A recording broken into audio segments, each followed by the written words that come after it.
Have you ever watched a family board a plane with a baby and thought there must be a secret rule book only successful parents know? Some travelers look exhausted before they even reach their seat, while others somehow glide through the entire journey as if their child is calm by design and not by luck.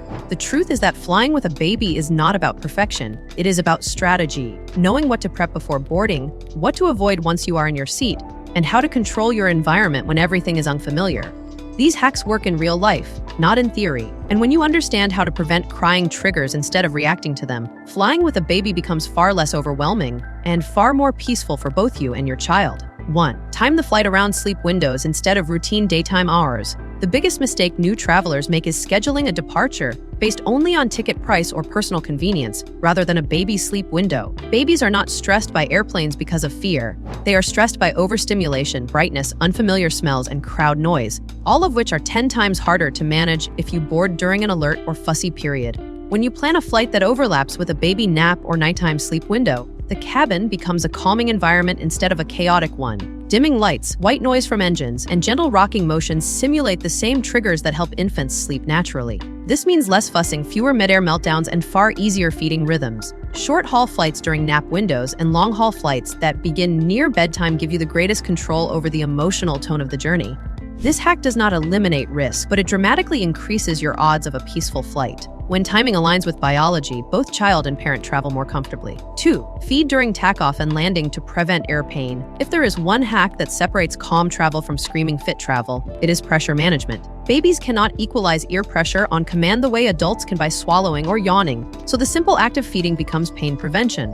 Whether you choose breast milk, formula, or a pacifier, the goal is the same: continuous sucking action that helps open the eustachian tube and release pressure buildup. Start the feed right before wheels leave the ground and again as descent begins, not after you are already feeling altitude shift. This timing matters because once pain begins, it is harder to calm a tense or frightened child. For babies who are not hungry during landing, a pacifier or even a soft suction-based teether can create the same equalizing effect.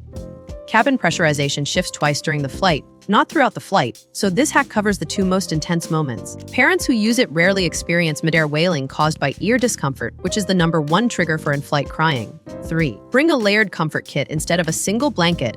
Most parents pack a big soft blanket and assume that comfort equals warmth, but airplanes have temperature swings that can shift from cool to warm mid-flight. A baby who overheats becomes fussy just as quickly as a baby who is chilled. The smarter strategy is a layered comfort kit: 1 breathable wrap, 1 soft swaddle, and 1 light wearable blanket or sleep sack. These layers let you regulate temperature without waking the baby by constantly adjusting a heavy cloth. The fabrics also block overstimulation by dimming visual distractions, especially if you temporarily create a cocoon during sleep. Another overlooked function is scent familiarity. A swaddle or comfort cloth that smells like home helps the baby remain calm in a strange sensory environment. Adults often try to comfort through motion, but babies often respond more deeply to familiar warmth and smell association. When comfort is modular instead of a single item, you gain the ability to adapt to subtle cabin changes without fuss or constant repositioning. 4. Use early boarding strategically for setup. Not just seating, early boarding is not simply a time privilege. It is a tactical window of calm before the stream of passengers clutters the aisle and raises ambient noise. Instead of rushing straight into your seat, use early boarding to stage your essentials. Place the diaper bag in easy reach, pre-open wipes, store burp cloths in a lap pocket, and create a mini zone of reachability around your seat. Most first-time parents board early, sit immediately, and then discover mid-climb that the one thing they need is buried at the bottom of the bag. That is when panic cascades into chaos. The real hack is preparation and stillness. When you stage items before takeoff, you do not interrupt your baby later. You do not stand up repeatedly. You do not rummage. Your baby reads your calm, and security is contagious. Everything you do in the first 15 minutes sets the tone for the rest of the flight. Early boarding is not about comfort. It is about control. 5. Use distraction in short bursts, not constant entertainment. Many travelers assume continuous entertainment is the way to keep a baby happy, but overstimulation causes burnout.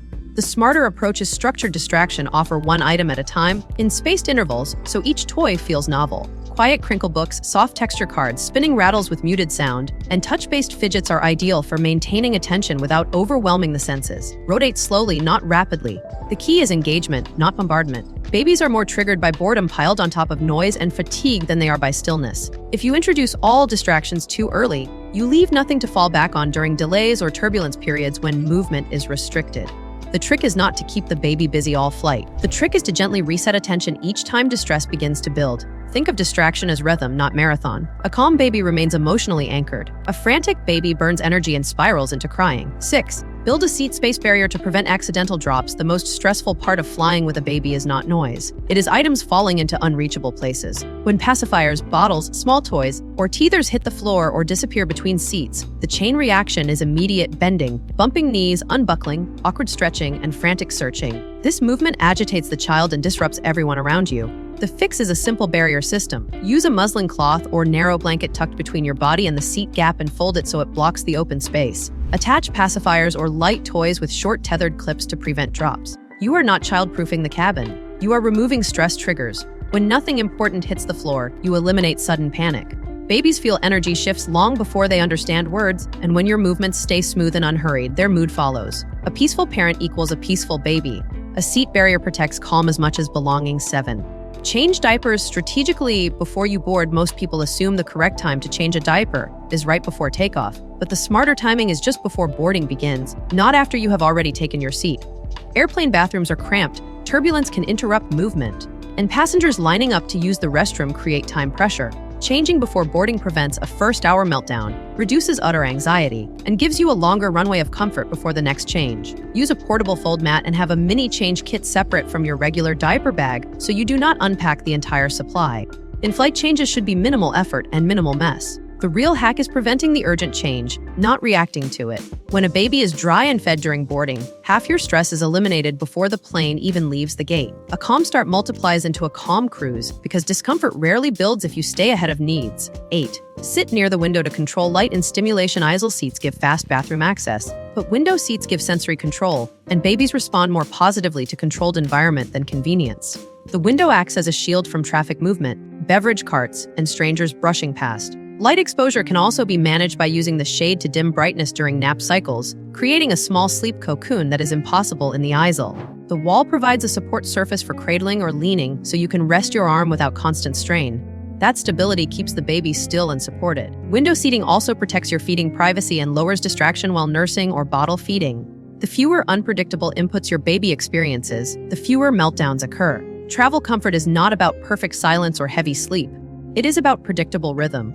The window seat gives you the closest thing to environmental control you can have inside a busy public cabin. Flying with a baby does not have to feel like surviving a crisis. When you understand stimulation, timing, and comfort layering, you are working with your child's nervous system instead of fighting against it. A peaceful flight is not built in the air. It is built in preparation, in rhythm, and in structure that eliminates overwhelm before it begins. If this guide helped you feel more confident about traveling with your little one, remember to like, share, and subscribe to Endario Travels.